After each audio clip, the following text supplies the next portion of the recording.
Hello and welcome to the mountains of Cyprus. I'm walking here. Usually I would walk with my French bulldog Rico, but my wife already took him out today, and he wouldn't appreciate me doing a second walk, long walk with him this evening, as he's getting to that point where he doesn't really want to walk as much.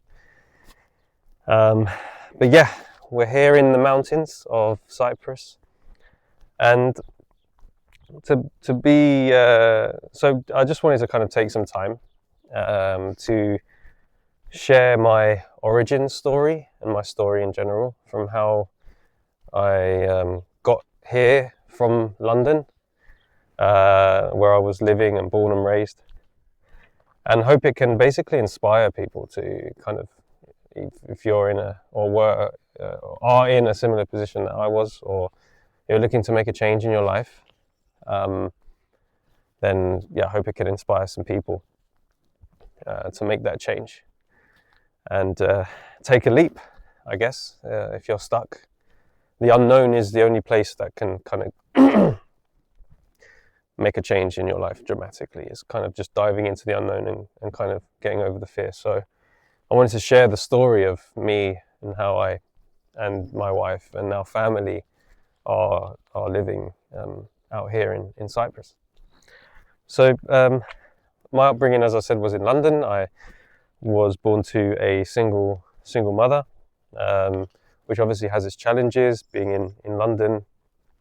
And I grew up certainly with a fear of money, fear of lack and scarcity mindset around money, just due to the circumstances, and probably I'm guessing my mum also had that before her. So that's kind of how I was brought up.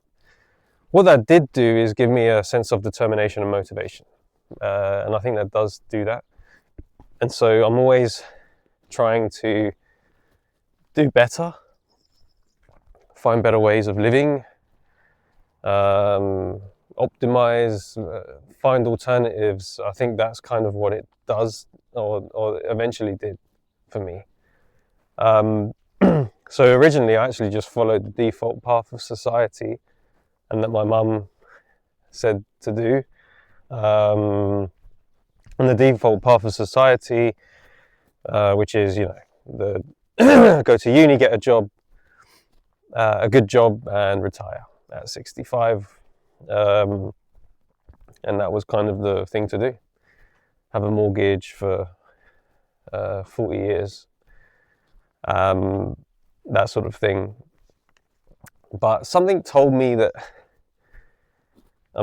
later on something told me that was wrong. But originally that was the plan, that was the escape plan.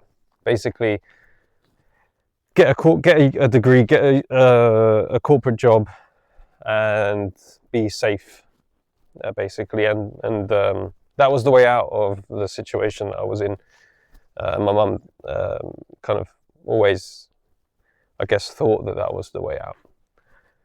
I was a good student, and I was desperate for an escape of kind of where my life was with us. Although she did, I think, well in raising me, it's obviously not easy, and that has its challenges. And I was kind of desperate for an escape of doing better for myself, as well as for us and the family, and any future that I had, to do things differently. And so I went to uni. I got a degree in economics, purely money orientated. I at that point didn't really have any connection to nature or the immaterial. I was just purely materialism, like work hard, economics degree, money focus, didn't care about community, which is number one. Number two, I didn't care about the immaterial, didn't even think it existed, which is, I didn't have any connection to God whatsoever. Or the better way of putting that is, I didn't let that flow through me, which is actually what happens, because we all have a connection, actually. So my first job out of university was at an FX broker, and basically what I was doing was selling forex trading accounts to guys who had a betting addiction. So they would give us a lead sheet that we would have to cold call, and the lead sheet was basically a database full of people who had accounts with Ladbrokes and Paddy Power and stuff like that, basically, which is UK betting shops, and they basically exploited addictions. So that was kind of what I did first. So I was basically selling to guys, selling a dream to these guys who had an addiction to gambling. So, I mean, I should have actually got the warning signs when I was at the interview. The guy who interviewed me couldn't sit still. He was like constantly wiping his nose. And then as soon as we got there on the sales room, which is where I was, we were just pumped with Red Bull. That was basically the minimum requirement, is have at least 10 Red Bulls a day. It was basically kind of like Wolf of Wall Street and Boiler Room style. That's what they wanted to be. So I was kind of at that time, a lot of people probably think, oh, that's fun, right? But even at 21, that wasn't fun to me. I kind of thought that was kind of a strange thing to do after doing university. So I kind of thought, this is kind of immoral. Doesn't look like it's going anywhere. They were kind of selling me a dream. So I quit after like 2-3 months. Then I was quite desperate to kind of get into the big banks. So I interviewed at HSBC, and I managed to get a job in Canary Wharf, and I basically worked at HSBC, JP Morgan, Deutsche Bank, all of the big banks in London, and that was mostly in sales and trading, in the sales and trading department, foreign exchange, forex, which was kind of, if once you kind of understand, actually they're just the guys in suits and ties, and the regulated version of the FX broker that I worked for previously. But you know, I was happy in the first job. I was at HSBC, and for 2 years I was really, you know, felt really good. I was earning a really good wage for my age. I felt like I'd made it.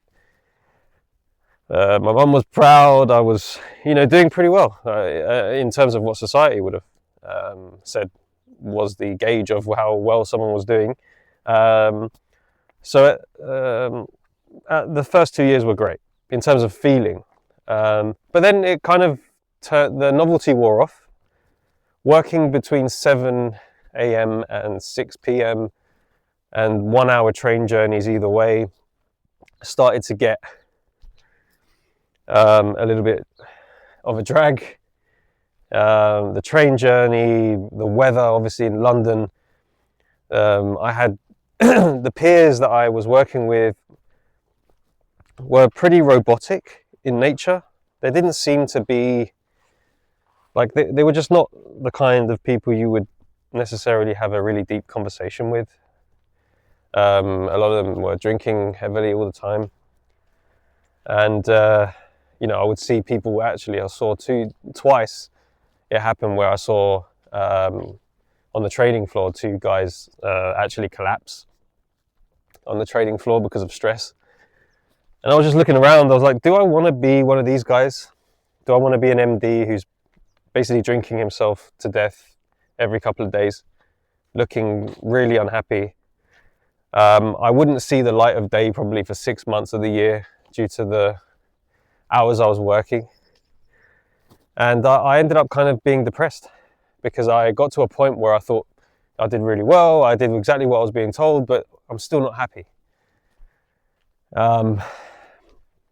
So I knew something was wrong, but I couldn't kind of pinpoint exactly what was wrong and what was the right path. I couldn't see what you could even do past that, you know, going past a corporate easy path. So I stayed for a while. I stayed for 8 years in banking, not really knowing what the best route would be to exit. And along the way, I met my now wife, who was kind of the opposite in a way. And I think that helped me snap out of that kind of mentality of this is the only way of life, only way of living. So she was a florist, very creative, had a big community, a family, has a very much family focused. And that was almost the exact opposite of how I was raised and what was normal to me. So what that did was, and what is interesting is, it's quite interesting how people meet their opposites in a way, but it kind of fits in a really, really cool and interesting way. It's definitely not a coincidence. So really the main, what really was the turning point was 2020, the pandemic in March. We had Rico, the dog, already. We had an apartment in the UK. I was still working at the banks. But what I saw and what was clear was what really happened during March 2020 wasn't the scam that they were pulling, which is obviously substantial, but it was actually the the monetary situation that they actually were hiding in the background, even though they told you that as well. They actually told you what they did, but no, most people don't understand it. So they printed the most amount of dollars, euros, pounds ever at one go in March 2020, under the guise of emergency. So you got a little stimulus check to just stay at home, and everyone was happy about that. Yeah, that got eaten up by inflation only 2 years later, and now you're in a much worse off situation. So what really happened was the people closest to that printing press, although it's not a real printer, it's where the initial money is flown, distributed from, I guess at this point it's a digital version. The guys who are friends with the people in those circles would basically get the money first, and they would basically buy up things like real estate, assets, goods, whatever, and that inflates the price. That's called the Cantillon effect. So even before you've received your little cut, which is crumbs compared to the kind of guys in the club, so they've already kind of got a front run against you, buying up actual physical items with that money. What that does though is, after 2 years, I mean, I did say back then, it doesn't happen straight away. So it's not as if, okay, they print the money, they dilute the amount that's out there in the economy already, which makes your purchasing power go down. So the value of the currency is currently out there goes down, so it buys you less, and that is inflation. The prices have gone up, but it takes a couple of years to filter through the system. So I kind of knew at that point that quality of life will further decrease from that point. And it was already a difficult economy, even as it was post 2008. But after that, I knew this would be a really tough inflationary environment. So and being in London wouldn't be the best place to be in that sort of environment. So me and my wife decided we needed to leave the UK and change our life completely. So we did. And to be honest, I know a lot of people want to wait for a plan and like a right moment sort of thing, but there really isn't.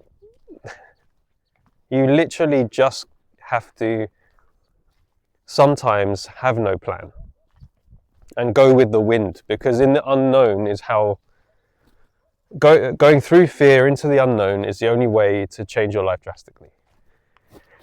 So we found remote work, so we were able to move. That was number one. And when we got here, we didn't really know about taxes and all of that. We just kind of knew, because we used to holiday every year here, that it was a good lifestyle. You had beaches, good weather, nature,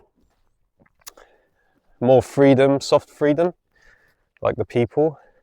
And then figured out, obviously, that taxes are so much better or lower than the UK.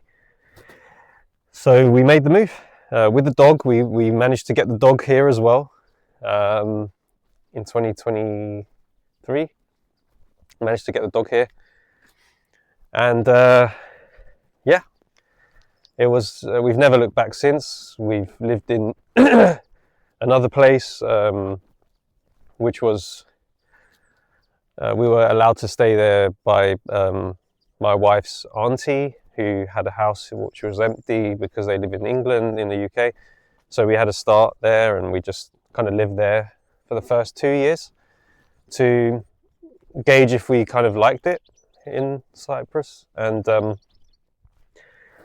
we haven't looked back. We haven't looked back since. And now we both have multiple income streams. And it's not necessarily one job. It's through creating a business, having multiple income streams, that we've managed to keep the lifestyle. So obviously during the pandemic, going back to that,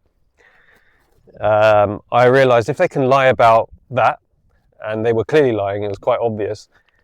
They were offering donuts and like chicken wings and fries for vaccines. What else is a lie, basically? What else is a lie? So you can go down so many rabbit holes at that point, but you know, that's kind of where you kind of start questioning everything. So I read The Creature from Jekyll Island, which is a book written by G. Edward Griffin. It kind of goes into detail how the Federal Reserve System works, how it was created. It teaches, I also kind of went down the route of learning Austrian economics, which was quite interesting to learn about sound money principles. And it let me kind of speak to some amazing people doing amazing work in alternative systems. So I was learning more about Austrian economics, and like I mentioned, at that time it was kind of like crypto, which is looking like a more of a freedom movement, but now it's definitely not, and it's quite clear that it's not. But we'll go into those sorts of topics later. So if they can lie about the health, they could lie about the economy, they can lie about everything. So you kind of go down that rabbit hole of learning, which I did. And once I kind of understood that the economic system, including the banks that I worked for at the time, and I was contributing to the detriment of society, I couldn't do that anymore.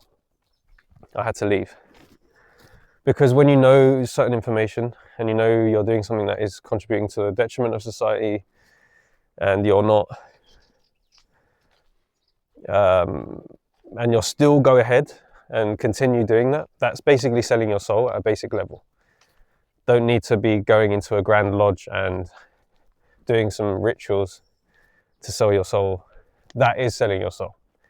You're doing something that you know is wrong, but you still do it anyway for money or for power or whatever. So that is, that's what happened, and I took the leap of faith and started doing more inner work.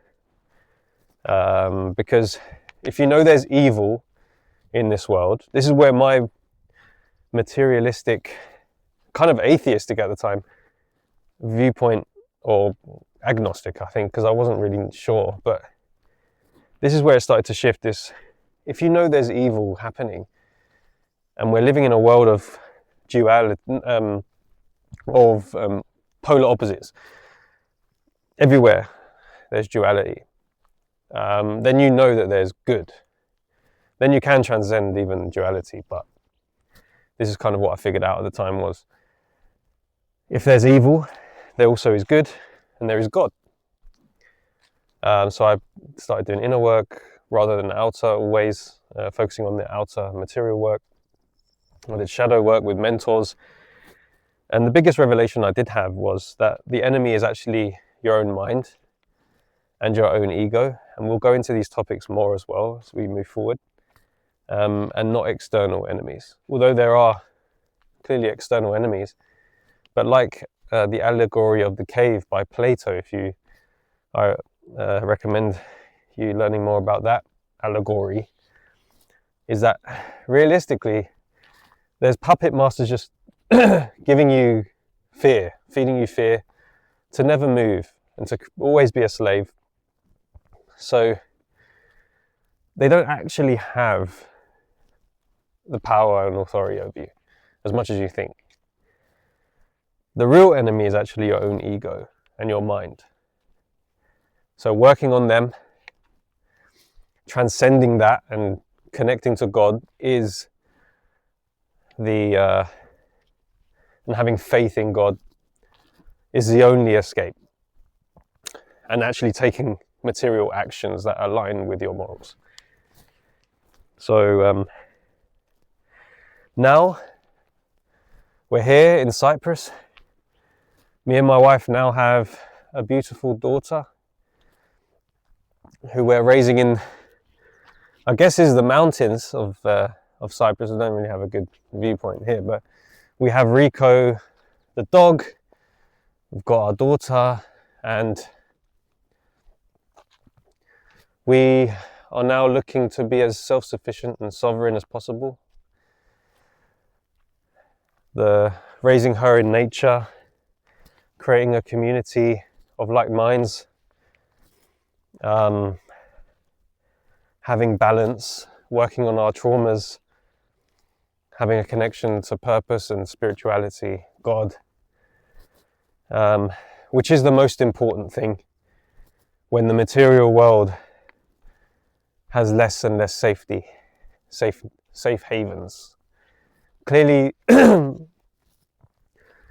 you can see that the system is removing the safety that it was comfortable to be in and ignore everything else. Now the system is decaying, is collapsing, the safety's going. It's forcing you to basically connect spiritually and now focus on what really matters. We can't hide anymore and have fake lives anymore. And it's a beautiful thing, actually. If you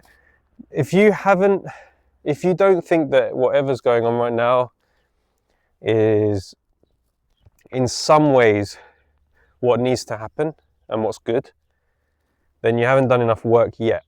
And none of us have. I think there's always work to do and it doesn't end, but there's definitely work to be done if you still think that everything is terrible, that this system is collapsing.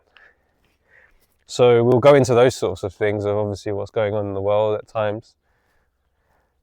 But the main focus is you and your connection to God. And I think for us, the motivation definitely has come, and it's given us more motivation since having a child. And it's a beautiful thing. And I think being in London in that lifestyle of materialism, money chasing, fast-paced lifestyle, it only led to me being completely depressed. Going back to basics is kind of, I think, where we're going and where we're headed. And I think it's a beautiful thing. And we're doing our best for our daughter, I believe. And I hope this inspired some people. I will be doing more videos on the walks with the dog next time, hopefully. doing some more interviews as well, which I was doing previously. I'd like to get some of those back on. But I just wanted to give you an origin story from London investment banking to now living in the mountains,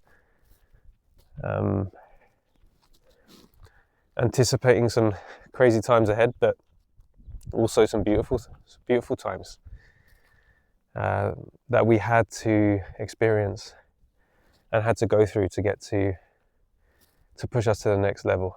I think that's what God is basically doing. So I'll leave you with that, and look forward to speaking to you on the next one. Thank you.